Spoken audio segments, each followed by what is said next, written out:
Hello friends, आपका स्वागत है मेरे चैनल पे। तो आज मैं आपके लिए यूपीएससी जियो साइंटिस्ट प्री की स्ट्रेटेजी लेके आया हूँ।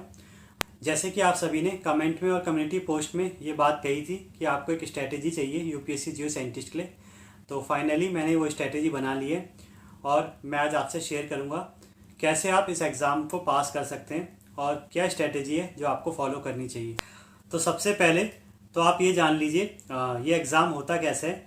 तो एग्ज़ाम ये 3 पार्ट्स में डिवाइड है। इसमें पहले प्री होता है, उसे क्वालिफाई करने के बाद आप मेंस में पहुंचते हैं, फिर मेंस क्वालिफाई करने के बाद आपका इंटरव्यू होता है एंड देन लास्ट में आपकी जॉब लगती है। तो अगर मैं प्री की बात करूं तो प्री में 2 एग्ज़ाम होते हैं 2-2 घंटे के। तो पहला जो एग्ज़ाम है वो जीएस का एग्ज़ाम होता है 100 मार्क्स का, और जो सेकेंड एग्ज़ाम है वो केमिस्ट्री का एग्ज़ाम होता है 300 मार्क्स का। तो टोटल जो प्री है वो 400 मार्क्स का होता है। अगर आप उसे क्वालिफाई कर देते हैं तब आप मेंस में पहुंचते हैं। अगर मैं मेंस की बात करूं तो मेंस में 3 एग्ज़ाम होते हैं, तीनों ही केमिस्ट्री के होते हैं 200 मार्क्स के। तो टोटल जो मार्क्स है इसमें 600 मार्क्स का होता है। देन आपका इंटरव्यू होता है। तो ये इसका एक होल प्रोसेस है जिससे आपकी जॉब लगती है। अब मैं आज जो आपसे डिस्कस करूंगा वो प्री की स्ट्रेटेजी डिस्कस करूंगा, क्योंकि देखो प्री ही सबसे ज़्यादा मेन है। क्योंकि मेंस में क्या करना है, आपको सिर्फ केमिस्ट्री पढ़नी है और केमिस्ट्री आप ऑलरेडी पढ़ भी रहे हैं। आपको केमिस्ट्री कैसे पढ़नी है इसके बारे में बहुत बार बात कर चुके हैं, इसीलिए आज इसमें बात ना करते हुए हम सिर्फ जीएस के पोर्शन और प्री में फोकस करेंगे। सबसे पहला पॉइंट हम प्री के बारे में जान लेते हैं। तो जैसे मैंने बता दिया कि प्री 400 मार्क्स का होता है, पर यहाँ पे एक चीज़ और है, यहाँ पे नेगेटिव मार्किंग भी होती है और नेगेटिव मार्किंग आपकी 1/3 होती है। तो ये बात आपको जानने की है कि यहाँ पे जो नेगेटिव मार्किंग है वो 1/3 होगी। सेकंड जो एग्ज़ाम होगा वो सीबीटी मोड में होगा, यानी कंप्यूटर बेस्ड टेस्ट होगा। और साथ में जो इसके 2 पार्ट होंगे वो गैप में होंगे, यानी पहला एग्ज़ाम 2 घंटे का होगा जीएस का, फिर थोड़े गैप के बाद सेकंड एग्ज़ाम केमिस्ट्री का होगा 2 घंटे का।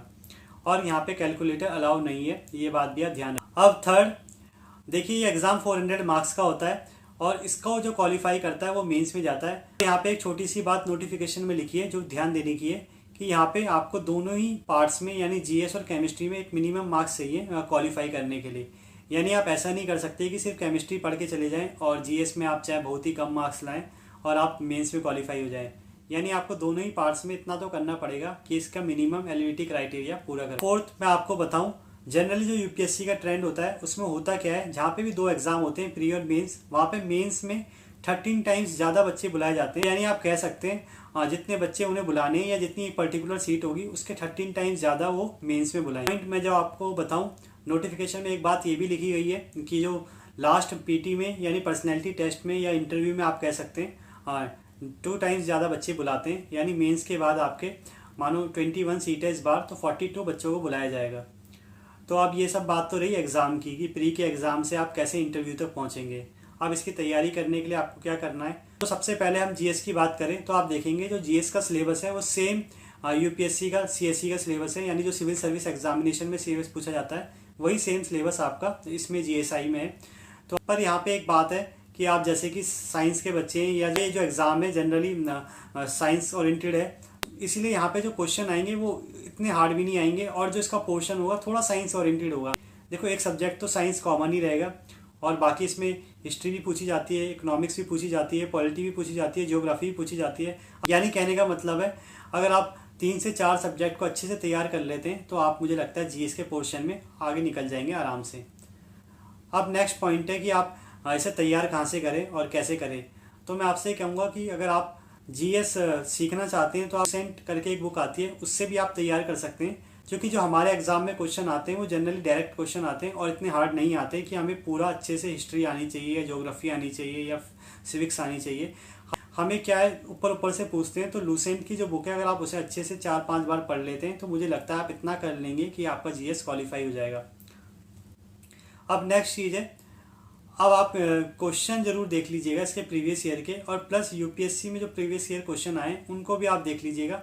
यानी अगर आप ऑब्जेक्टिव क्वेश्चन देख लें जीएस के जितने भी अभी तक आए हुए हैं तो उससे भी आपको काफ़ी हेल्प मिलेगी और आपको ये आइडिया हो जाएगा कि आपको क्या पढ़ना है और क्या नहीं पढ़ना है। नेक्स्ट है 2-3 सब्जेक्ट के साथ साथ आप करंट अफेयर्स में ज़रूर ध्यान दीजिएगा। और करंट अफेयर्स फरवरी में जैसे इसका एग्ज़ाम है तो इससे 6 मंथ पहले का करंट अफेयर्स आप अच्छे से कर लें, नेशनल इंटरनेशनल दोनों। तो इन टॉपिकों में भी हम अगर अपनी कमांड कर लें तो हमारा ये जो पोर्शन है काफ़ी स्ट्रांग हो जाएगा। अगर मैं आपको थोड़ा अच्छे से बताऊं तो ये जो हमारा जीएस का पेपर होता है इसमें 60 to 70% जो कंटेंट आता है वो साइंस प्लस इकोलॉजी, इन्वायरमेंट और plus current affairs, international affairs. साथ में आपके एक दो सब्जेक्ट आप कोई सा भी ले सकते हैं, मतलब आप या तो हिस्ट्री ज़्यादा आ जाती है, ज्योग्राफी ज़्यादा आ जाती है, तो आप उसको ले लेंगे तो आप यहाँ पे आप देखेंगे कि आपका 60 to 70 पोर्शन कवर हो चुका है। तो अगर आप इतना भी कर लेते हैं तो आपका इजीली जीएस क्वालिफाई हो जाएगा। तो फिर आपको सिर्फ केमिस्ट्री का सोचना है कि वहाँ पे कितने लाना। नेक्स्ट मैं आपसे ये कहना चाहूँगा कि आप या तो प्रीवियस ईयर ज़रूर करें या आप कोई टेस्ट सीरीज ले लें यूपीएससी जियो साइंटिस्ट के लिए जीएस के पोर्शन के लिए स्पेशल। तो आप कई सारी ऐप्स हैं, जैसे टेक्स्ट बुक ऐप है, उससे भी आप टेस्ट सीरीज ले सकते हैं। नेक्स्ट पॉइंट है कि आपको टाइम कितना देना है। तो मैं आपसे यहाँ पे ये कहना चाहूँगा, अगर आप अक्टूबर से स्टार्ट करते हैं तो अगर आप 3 घंटे भी रोज़ देते हैं, यानी 2 घंटे पढ़ने के और 1 घंटे करंट अफेयर्स के लिए, तो भी आपका अच्छे से सारा सिलेबस कवर हो जाएगा और आप अच्छा कर देंगे फरवरी में। पर अगर आप ये सोचते हैं कि पहले मैं नेट का पेपर दे लूँ, उसके बाद मैं यूपीएससी जियो साइंटिस्ट देखूंगा, यानी हम मान लेते हैं थोड़ी देर के लिए कि नेट का जो पेपर है दिसंबर में होगा और जो यूपीएससी जियो साइंटिस्ट है वो तो आपका फरवरी में है ही।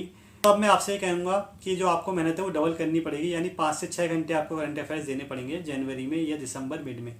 तो इस बात का आप ध्यान रखिएगा। तो आपको कौन सा टाइम सूट करेगा और कैसे आप टाइम दे सकते हैं ये आप पे डिपेंड करता है। जो बात मैं इसके लिए कहना चाहूँगा, देखिए अभी तक ये तो नहीं बताया गया कहीं भी कि कितने मिनिमम मार्क्स लाने की हमें पता लग जाए कि जीएस हमारा क्वालिफाई हो गया है। पर एक चीज़ है, आप देखेंगे जो यूपीएससी के जितने भी टेस्ट होते हैं वहाँ पे जनरल में आप 40% मार्क्स लाते हैं, तभी आप क्वालिफाई करते हैं कोई प्री का एग्ज़ाम। और मैं अगर आप केमिस्ट्री की बात करूँ तो देखिए आप केमिस्ट्री में जो आप पढ़ रहे हैं नेट गेट, आप उसे ही पढ़ते रहें और साथ में आप थोड़ा सा 11th-12th का देख लेना, क्योंकि आप देखेंगे इसमें काफ़ी बेसिक क्वेश्चन भी आते हैं और जो नेट गेट का है उसमें भी उसके ऊपर ऊपर के क्वेश्चन आते हैं। तो इसकी आप टेंशन ना लें, केमिस्ट्री आप आराम से कर लेंगे अगर आप नेट गेट के प्रीवियस ईयर प्लस 11th-12th की बुक को अच्छे से पढ़ लेते हैं। और अगर मैं कट ऑफ की बात करूं तो अगर आप केमिस्ट्री में 60% से ऊपर स्कोर कर लेते हैं या 60% से ऊपर आपके मार्क्स आ रहे हैं तो अपने आप को आप सेफ समझिए और आप आराम से मेंस के लिए क्वालिफाई कर जाते हैं। आई होप मैंने आपके सारे डाउट क्लियर कर दिए होंगे और आपको एक बात दे दिया होगा जिससे आपको पता लग गया होगा कि अब आपको क्या करना है और कैसे करना है। तो आगे भी ऐसी इन्फॉर्मेटिव वीडियो देखने के लिए वीडियो को लाइक करें, शेयर करें और चैनल को सब्सक्राइब करें। Thank you.